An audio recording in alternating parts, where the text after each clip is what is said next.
എന്നും ചിരിക്കുന്ന സൂര്യന്റെ ചെങ്കത് ഇന്നിത്ര ധന്യതയാണു. എള്ളെണ്ണ തന്മണം പുൽകും നിൻ കൂന്തലിൽ പുൽകി പടർന്നതിനാലേ. എന്നും ചിരിക്കുന്ന സൂര്യന്റെ ചെങ്കത് ഇന്നിത്ര ധന്യതയാണു.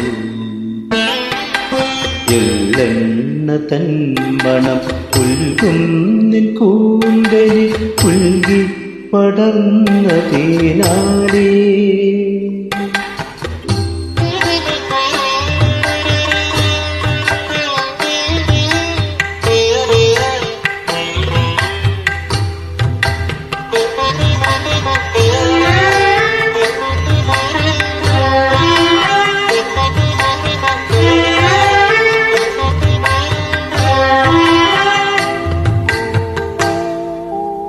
എന്നും തലോടുന്ന പൂന്തന്നൽ വീഴ്ചകൾ ഇന്നിത്ര സൗരഭ്യമാർന്നു. എക്സിക്യൂട്ടീവ് ഗ്രൂപ്പിൽ തിരഞ്ഞെടുത്തു.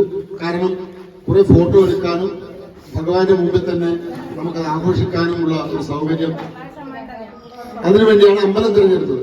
അപ്പൊ അതിന് കാര്യമായ ഔപചാരികതയൊന്നും നമ്മൾ ഇതിന് വേണ്ട. ഒരു ഓണാഘോഷ ഉദ്ഘാടനം അങ്ങനെ ഔപചാരികതയിലേക്ക് നമ്മൾ കടക്കുന്നില്ല.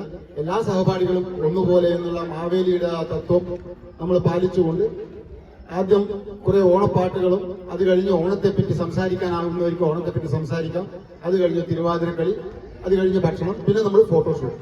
ഇത്രയും കാര്യങ്ങൾ മാത്രമേ ഇന്ന് ഷെഡ്യൂളിലുള്ളൂ. ഒരു പ്രൊഫഷണൽ അറ്റ്മോസ്ഫിയർ ആക്കിയിട്ടില്ല. നമ്മൾ സ്വന്തം ഇഷ്ടം പോലെ ചെയ്യാം. തിരികെ ഓണാഘോഷം ഉദ്ഘാടനം ചെയ്തതായിട്ട് അറിയിക്കുന്നു. അടുത്തായിട്ട് ഒരു ഭക്തിഗാനത്തോടെ നമുക്ക് പരിപാടി ആരംഭിക്കാം. ഭക്തിഗാനം ആരംഭിക്കുന്നതിന് വേണ്ടി അപ്പം ക്ഷണിച്ചു കൊടുക്കും. ഒരു തരാത്തവരും പാടാൻ ആഗ്രഹിക്കുന്നവരും ദയവേത് ഓരോ ആളെയും മുമ്പോട്ട് വരണം. ഒരാൾ പാടിക്കഴിയുമ്പോഴും അടുത്ത ആള് പാടാൻ തയ്യാറായി വരണം.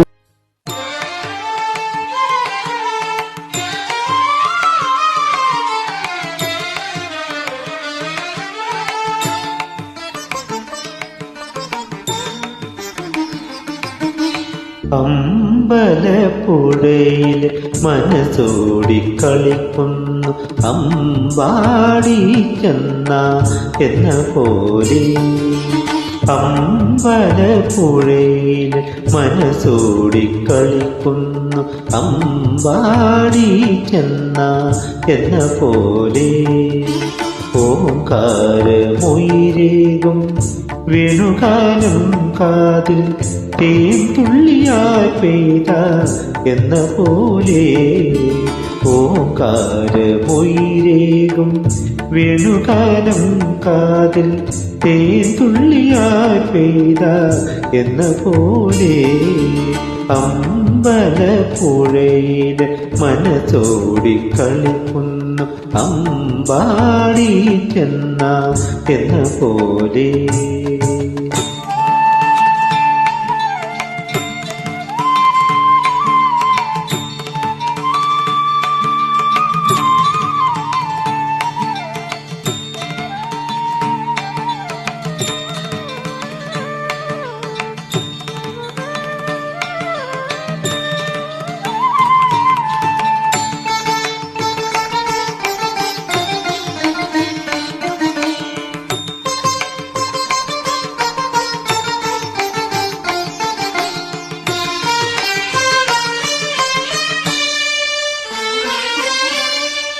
മതിലകത്തെ മണൽപ്പരപ്പിൽ താമര മലർമൊട്ടുപോൽ കണ്ടു കാലടികൾ.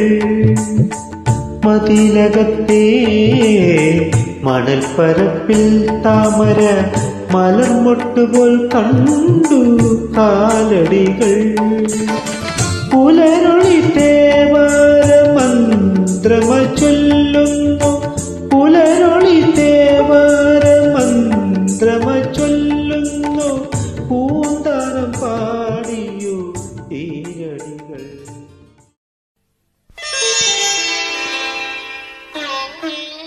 100 രൂപ ഇന്നത്തെ ചെലവിലേക്കാണ്. ആരെങ്കിലും കൊടുക്കാൻ ബാക്കിയുണ്ടെങ്കിൽ രാഘവനെ ഏൽപ്പിക്കണമെന്ന് വിനീതമായി അഭ്യർത്ഥിക്കുന്നു. എല്ലാവർക്കും നമസ്കാരം. ഒരൊക്കെയാണ് പോലും ഈ പരിപാടി മോശം ഗ്രൗണ്ടിൽ വന്നില്ല. ശരിക്കും പറഞ്ഞാൽ ഓണം എന്നുള്ളത് പട്ടിണി മാറ്റാനുള്ളത് ഒരു വേദിയായിട്ടാണ് ചെറുപ്പത്തിലേക്കായിട്ട്. ഓണം മാത്രമല്ല, വിശേഷ ദിവസങ്ങളെല്ലാം വയറ് നിറച്ചുണ്ടാനുള്ള ഒരു ദിവസം ആണ് എന്ന് എൻ്റെ ഉള്ളിൽ അത് തന്നെയാണ് ചിന്ത. പണ്ട് അങ്ങനെ തന്നെയാണ്. അപ്പോൾ ഓണം മുൻപേ നമ്മളൊരു കഥകളെല്ലാം പറഞ്ഞു. മാവേലിയുടെ കഥ. മാവേലി വരുന്ന ദിവസം നമ്മൾ ഒരു വർഷം കാത്തിരിക്കും. ചുരുങ്ങിയ വാക്കുകൾ പറയുന്നത് ഓണം എന്നുള്ളതിന്റെ ദീർഘം ഇപ്പം ഇല്ല. ഇപ്പം എന്ന് പറഞ്ഞാൽ ഇന്ന് കഴിഞ്ഞ ഓണം നാളെ ബന്ധം. പക്ഷെ മുൻപ് ഓണത്തെ ഒരു വർഷം നമ്മൾ കാത്തിരിക്കും. ഒരു വർഷം എന്ന് പറയുമ്പോൾ ദീർഘമായ കാര്യമാണ്. ഓണം വരികയില്ല. അപ്പൊ എന്തുകൊണ്ടാന്ന് പറഞ്ഞാൽ അന്നത്തെ കാലം വളരെ കഷ്ടതയാണ്. ഈ ഒരു വിശേഷ ദിവസങ്ങൾ മാത്രമാണ് നമ്മുടെ ജീവിതത്തിൽ ഒരു സന്തോഷമുള്ള ഒരു ദിവസം. അതുകൊണ്ട് ആ കഷ്ടപ്പാടുകളിലേക്ക് കടന്നുപോയി സമയം കളയുന്നില്ല. വളരെ ദരിദ്രമായ ഒരു കാലാവസ്ഥയുണ്ടായ ആ കാലഘട്ടത്തിൽ ഓണം നമ്മുടെ ഹൃദയത്തിൽ നിറഞ്ഞു നിൽക്കുന്നത് ഞാൻ ഈ പറഞ്ഞ കാര്യത്തിലാണെങ്കിലും തുടർന്ന് അങ്ങോട്ട് മനുഷ്യരുടെ ബന്ധങ്ങൾ ഒക്കെ ഇല്ലാണ്ടായി. അന്നത്തെ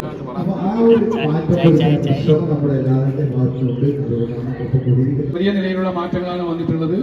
പഴയകാലത്ത് ഉണ്ടായിട്ടുള്ള പൂക്കളങ്ങളെല്ലാം മാറി. കാരണം നമ്മുടെ നാട്ടിലെ ഹനുമാൻ ഗിരീടും അതുപോലെ തന്നെ ഓണത്താറും കാക്കാപ്പൂവും ഇതെല്ലാം ഞങ്ങൾ താമസിപ്പിൽ പോകുന്നത് വലിയ മാർഗത്തിൽ നിന്ന് തിരിച്ചു പോകുമ്പോൾ ഓണം ഈ കാക്കാപ്പൂ പറിച്ചിലാണ് പോവുക. പോകുന്ന വഴിയാണ് ഈ ഹനുമാൻ ഗിരീടം വേണ്ടിയുള്ള ഒരു ദിനമായിട്ടാണ് അന്ന് ഓണം ആഘോഷിക്കുന്നത്. ഈ വർത്തമാനകാലത്ത് ഓണവും ഉണ്ട് ആഘോഷിച്ചവരാണ് നമ്മളെല്ലാം. അതുകൊണ്ടാണ് ഞാൻ ആദ്യം പറഞ്ഞത് ഏറെ ഭാഗ്യം ചെയ്തവരാണ് നമ്മളെന്ന്. നേരത്തെ ഇവിടെ പറയുമ്പോൾ സൂചിപ്പിച്ചിട്ടുണ്ട് പഴയ കാലത്തെ ഓണവും ഇന്നത്തെ കാലത്തെ ഓണവും. നമുക്കറിയാം പണ്ട് ഈ ഓണത്തിന്റെ സങ്കല്പം തന്നെ ഒരു നന്മ നിറഞ്ഞ നാടിന് വേണ്ടി പ്രവർത്തിച്ച ഒരാളെ നന്മ ചെയ്തുകൊണ്ട് മാത്രം അദ്ദേഹത്തെ അടിച്ചമർത്തപ്പെടുത്തി എന്നുള്ളതാണ് രീതിയുടെ ചുരുക്കം. അത് ഇന്നും നമ്മുടെ സമൂഹത്തിൽ നടന്നുകൊണ്ടിരിക്കുന്നു എന്നുള്ളതാണ് നമ്മളെല്ലാം കാണുന്നത്. സമൂഹത്തിൽ നന്മ ചെയ്യുന്ന ആരെങ്കിലും ഉണ്ടെങ്കിൽ അദ്ദേഹത്തെ ഇകഴ്ത്തിക്കാട്ടാനും അദ്ദേഹത്തെ ആക്രമിക്കാനും ഇല്ലായ്മ ചെയ്യാനുമുള്ള വലിയ പ്രവർത്തനം നടന്നുകൊണ്ടിരിക്കുന്ന ഒരു പഴയ കാലഘട്ടം. ആ കാലഘട്ടത്തിനെ അനുസ്മരിക്കുന്ന പ്രവർത്തനം നടക്കുന്ന ഒരു പുതിയ കാലഘട്ടവുമാണ് നമുക്കുള്ളത്.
പറയാൻ വേണ്ടിയാണ് ഞാൻ ഈ ഓണാഘോഷ പരിപാടി ആദ്യമായിട്ടാണ് പങ്കെടുത്തത്. ഇത്രയും വയസ്സിനിടയിൽ ഒരു പരിപാടിക്ക് എന്റെ നാട്ടിലുണ്ടായാലും ഞാൻ പങ്കെടുക്കാറില്ല. അപ്പൊ ഇത് മീൻകുളത്ത് വെച്ച് നടത്തുന്നത് പറയുമ്പോൾ തന്നെ ഒരുപാട് ആൾക്കാരുണ്ടാവും. എന്നെ ഒന്നിച്ച് പഠിച്ചവരുണ്ട്. ഈ അയൽവക്കത്ത് കുറെ ആൾ വരാനുമുണ്ട്. ഞാൻ കുറെ പേരോട് പറഞ്ഞിരുന്നു, എനിക്ക് നമ്പർ കിട്ടിയില്ല, വിളിച്ച, അതുകൊണ്ട് ഞാൻ ബന്ധപ്പെട്ടില്ല. പിന്നെ നല്ല ആത്മാർത്ഥതയോടുകൂടി തന്നെ ഞാൻ ഇതിൽ പങ്കെടുക്കണം എന്നില്ല. ഇത് 2 ദിവസം അപ്പുറം എനിക്കൊരു ചുമ ഉണ്ടായിരുന്നു, പനി പോലെയുണ്ട്. അപ്പം ഭാര്യ പറഞ്ഞു, പിന്നെ നിങ്ങളുടെ ഭാര്യ പോക്കന്നെ, അത് വരണാവില്ല. പിന്നെ വെള്ള ഷർട്ട് വേണമെന്ന് വെള്ള ഷർട്ടും വാങ്ങി. വരുമ്പം എന്നോട് പറയുന്നത്, പിന്നെ നിങ്ങൾ ഇപ്പം പോയി കഴിഞ്ഞാൽ മഞ്ഞൾ പെരുക്കിട്ട് കൊണ്ടുവരും എന്ന് പറഞ്ഞു. അപ്പൊ അതിന്റെ ഒരു അനുഭവം രഘു രാവിലെ പറഞ്ഞു, ഒന്ന് അപ്പുറം പോയി, അല്ല രാമേശ്വരൻ ഏണി എടുത്തോണ്ടിരുന്നു, ഇരുമ്പിന്റെ ഏണി. ഞാനത് കൊണ്ടുവരുന്ന സമയത്ത് രഘു ഉണ്ടാണ്, 2 പേരും കൂടെ എടുക്കാൻ പറഞ്ഞു. എന്റെ ആ തുരുമ്പ് എന്റെ ഷർട്ടിലെ കൂടെ വന്നു. അവള് പറഞ്ഞ പോലെ ആയി ഞാൻ വിചാരിച്ചു. ഞാൻ വേഗം വെള്ളം എടുത്ത് കഴുകി.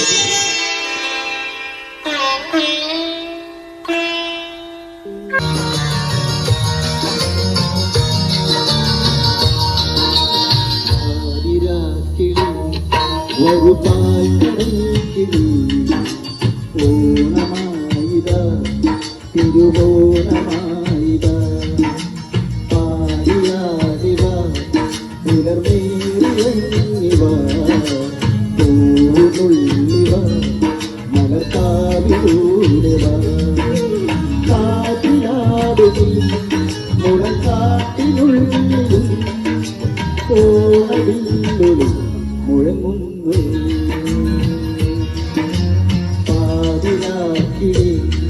ഒരു പാൽക്കടൽ കിളി ഓണനാളിൽ കഥയൊന്നു ചൊല്ലുവാ.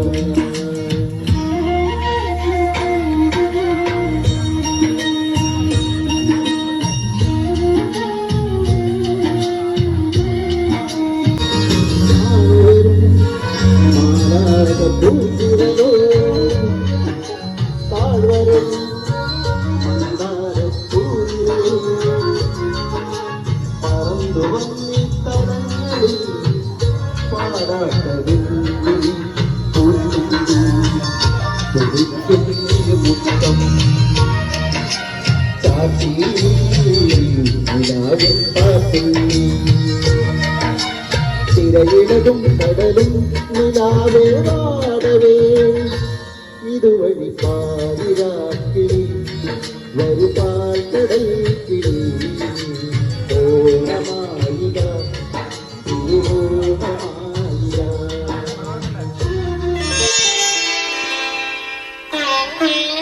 അപ്പം എറണാകുളം തിരുത്തൂർ എന്ന് പറഞ്ഞ സ്ഥലത്താണ് ഞാൻ 1ാം ക്ലാസ്സിൽ പഠിച്ചത്. 2ലായപ്പോഴാണ് അപ്പച്ചൻ മത്സ്യബന്ധനമായിട്ട് ഇങ്ങനെ വളവട്ടത്തേക്ക് വന്നതുകൊണ്ട് ഞങ്ങൾ വളവട്ടം വന്ന് വാടകയ്ക്ക് നിന്നു. പിന്നെ അന്ന് 2ാം ക്ലാസ്സിൽ വളവട്ടം പഠിച്ചു. 3ാം ക്ലാസ്സിൽ മാട്ടൂരിലേക്ക് വന്നു വാടകയ്ക്ക്. അപ്പോൾ 2 കുട്ടികളാണ് ഞങ്ങൾ ഉണ്ടായത്, ഞാനും എൻ്റെ അനിയനും മാത്രം. പിന്നെയാണ് ഞങ്ങൾ 70 കാലഘട്ടത്തിലാണ് ഈ മാതമംഗലത്തേക്ക് വന്നത്, ഇപ്പം താമസിച്ച കാലത്ത്. അപ്പം സ്കൂളൊന്നും പോകാൻ സാഹചര്യം ഇല്ലാത്തത് കൊണ്ട് ഒരു ഫാദർ വന്ന് പറഞ്ഞിട്ട് ഞാൻ എൻ്റെ അനിയന് തൃക്കരിപ്പൂർ സെൻറ് പോൾസ് സ്കൂളിലാണ് ചേർത്തത്.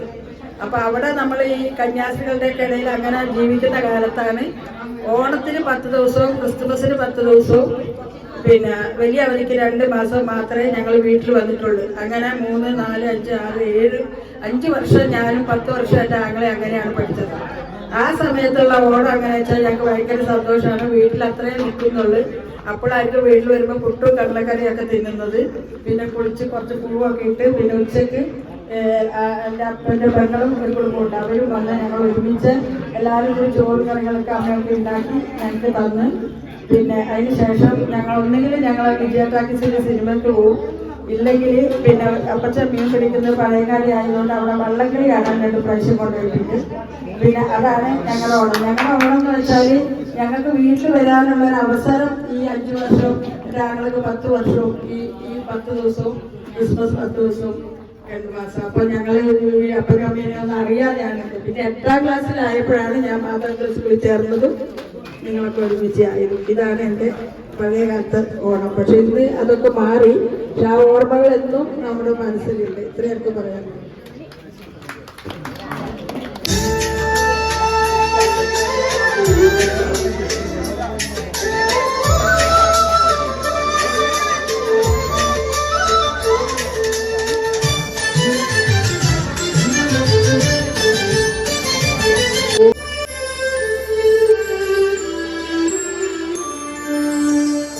കണ്ണനു നേടിക്ക കദളിപ്പഴം കണ്ടത്തിലണയുവാൻ തുളസിഹാരം.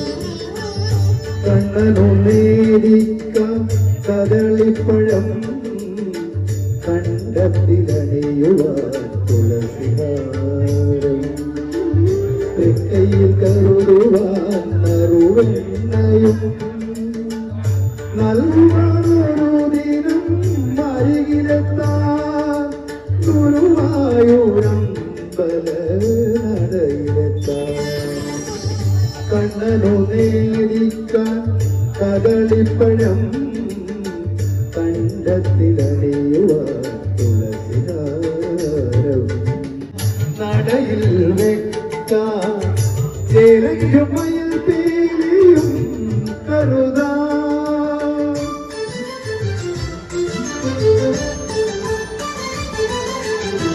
ഓലക്കുടൽ ഞാൻ നടയിൽ വെക്കാം ചേലഞ്ചുമയിൽ പീലിയും കരുതാ. വന്ന പീരാമ്പരമണിക്കാം സ്വർണ്ണ തലയും ഞാൻ കൊടുക്കാം. വന്ന പീരാമ്പരമണിക്കാം സ്വർണ്ണ തലയും തിരുമയിൽ കളഭം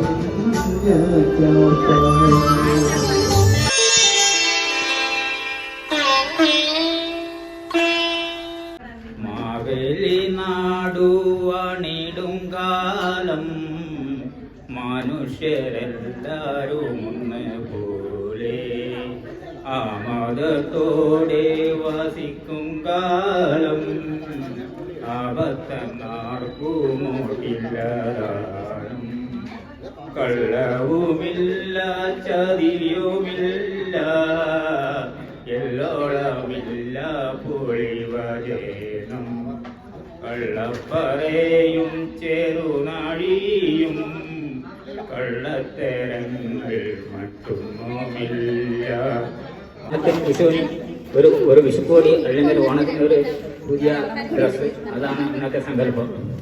ഇന്ന് എപ്പോഴും ഓണം തന്നെ, എല്ലാ സദ്യ എണ്ണം കൂടി അന്ന് നല്ലൊരു സദ്യ കിട്ടണമെങ്കിൽ ഓണം വിഷു അങ്ങനെയില്ലേ കാലത്താണ് നല്ലൊരു സദ്യയും കാര്യങ്ങളും കിട്ടുന്നത്.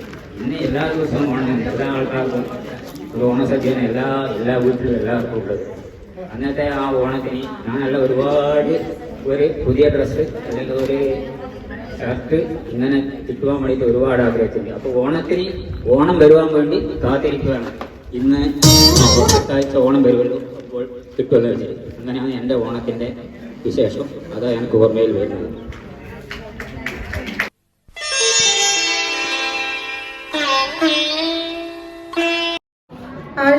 അഷ്ടമംഗല്യ സുപ്രഭാതത്തിൽ അർച്ചന പുഷ്പമാല്യമായി അഷ്ടമംഗല്യ സുപ്രഭാതത്തിൽ അർച്ചന പുഷ്പമാല്യമായി നിത്യവും കൃഷ്ണ പൂജ ചെയ്യുന്ന ഭക്തലോലയാം ജാതയാൻ അഷ്ടമംഗല്യ സുപ്രഭാതത്തിൽ അർച്ചന പുഷ്പമാല്യമായി വർഷമേഘവിരലിലാകാശം വജ്രമോതിരം ചാർത്തുമ്പോൾ വർഷമേഘവിരലിലാകാശം വജ്രമോതിരം ചാർത്തുമ്പോൾ എൻ്റെ മൗന മനോരഥത്തിലെ മഞ്ജുളമയിൽ പീലികൾ നിൻ കിരീടത്തിൽ ചൂടുവാൻ ഇനി എന്തു താമസം കൃഷ്ണ കൃഷ്ണ ശ്രീകൃഷ്ണ കൃഷ്ണ അഷ്ടമംഗല്യ സുപ്രഭാതത്തിൽ അർച്ചന പുഷ്പമാല്യമായി ഇന്ദ്രനീല തടാകമായി മാറും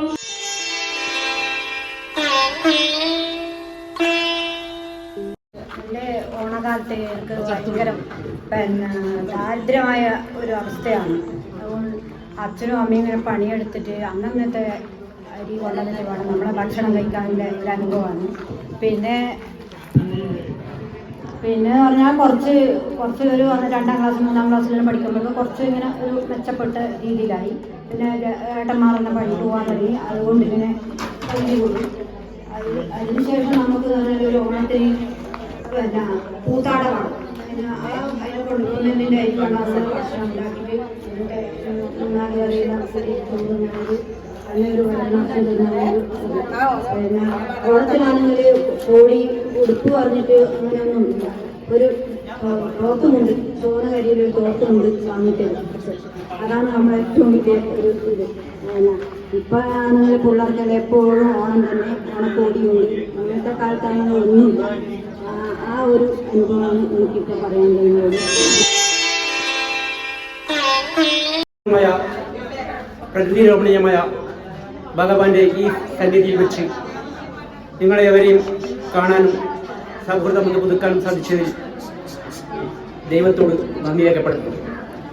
ഓണത്തിൻ്റെ മഹിമ നഷ്ടപ്പെട്ടു എന്ന് എനിക്ക് മുമ്പേ സംസാരിച്ച രമേശനും അതേപോലെ മറ്റു പലരും സംസാരിച്ചു കഴിഞ്ഞു.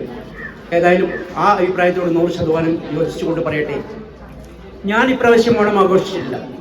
കാരണം ഓണം ആഘോഷിക്കാനുള്ള ബുദ്ധിമുട്ട് എന്താണെന്ന് വെച്ചാൽ, ആകെയുള്ള ഒരു മകൻ ജീവിതത്തിൻ്റെ പ്രാരാബ്ദത്തിൽ ആഫ്രിക്കൻ രാജ്യത്ത് ജോലി ചെയ്യുമ്പോൾ ഇവിടെ നിന്ന് ഞങ്ങൾ രണ്ടുപേർക്ക് എന്ത് ഓണം, ആർക്ക് ഓണം ആഘോഷിക്കാൻ എന്നുള്ള ചിന്താഗതി ഓണം ആഘോഷിക്കാതെ കടന്നുപോയി. ഏതായാലും പഴയകാലത്തെ ഓണത്തെപ്പറ്റി പറയുകയാണെങ്കിൽ, മുറ്റത്തെ മുല്ലയും ചെമ്പരത്തിയും മന്ദാരവും ചെക്കിപ്പൂവും കാടുകേറിയുള്ള വട്ടപ്പടത്തിൻ്റെ പൂവും വെള്ളിലപ്പൂവും ഹനുമാൻ കിരീടവും കാക്കാപ്പൂവും ഒക്കെ കൊണ്ടുവന്ന് ചാണകമേകിയ മുറ്റത്ത് മനോഹരമായ പൂക്കളം ഒരുക്കി ആ പൂക്കളത്തെ മഴത്തുള്ളികൾ നനയാതിരിക്കാൻ ഒരു കുട നിവർത്തി വെച്ചിരിക്കുന്ന എൻ്റെ അമ്മ പോയിട്ട് ആ പഴയ കാലത്തിൽ കൂടി ഞാൻ സഞ്ചരിച്ചു കൊണ്ടിരിക്കുകയാണ്. പക്ഷേ ഇന്നത്തെ ഓണത്തിലേക്ക് നാം കടന്നു വരുമ്പോഴോ ആ മഹിമയൊക്കെ നമുക്ക് നഷ്ടപ്പെട്ടിരിക്കുന്നു. ഇന്ന് ഞാനും നിങ്ങളും നമ്മുടെ മനോഹരമായ AC റൂമിൽ ഇരുന്ന് ചാനൽ അവതാരികളും നമ്മളോട് വിളിച്ചു പറയുന്നു, മലയാള തനിമയുടെ ഓണം, ഈ ഓണത്തിൽ മലയാള തനിമ നിങ്ങൾക്ക് ദർശിക്കാൻ കഴിയുന്നുണ്ടോ എന്ന് സ്വയം നമ്മളൊന്ന് ചിന്തിക്കുക. ഓണത്തിന്റെ മഹിമ നഷ്ടപ്പെട്ടു എന്ന് മാത്രമല്ല, ആ കൂട്ടായ്മ, ആ ഒത്തൊരുമ എല്ലാം ഇന്ന് സമൂഹത്തിന് പോയി പറഞ്ഞു. ഇന്ന് ജാതിയുടെയും മതത്തിന്റെയും രാഷ്ട്രീയത്തിന്റെയും ലഹരിയുടെയും ഉള്ളിൽ കുടികൊള്ളുന്ന ഒരു തരം കൂട്ടായ്മകളാണ് നാടിലെവിടെയും രൂപപ്പെട്ടു വരുന്നത്. മനുഷ്യത്വവും കാരുണ്യവും എവിടുന്ന് അന്യം നിന്ന് പോകുമ്പോൾ അത് തിരിച്ചു പിടിക്കാൻ, അത് നമ്മുടെ മക്കളിലേക്ക് കൊണ്ടുവരാൻ, ആ പഴമ നമ്മളിലേക്ക് പകർന്നു കൊടുക്കാൻ നാം ഓരോരുത്തരും തയ്യാറായാൽ മാത്രമേ ഇനി അങ്ങോട്ടുള്ള ലോകം, ഇനി അങ്ങോട്ടുള്ള സമൂഹം ഒരു നല്ലതായി തീരും. ഈ ലോകം നമുക്കായി കാത്തിരിക്കുന്നത് അതിനുവേണ്ടിയാണ്. നാം അതിനുള്ള പ്രവർത്തനം തുടങ്ങണം.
മനസ്സിലാക്കി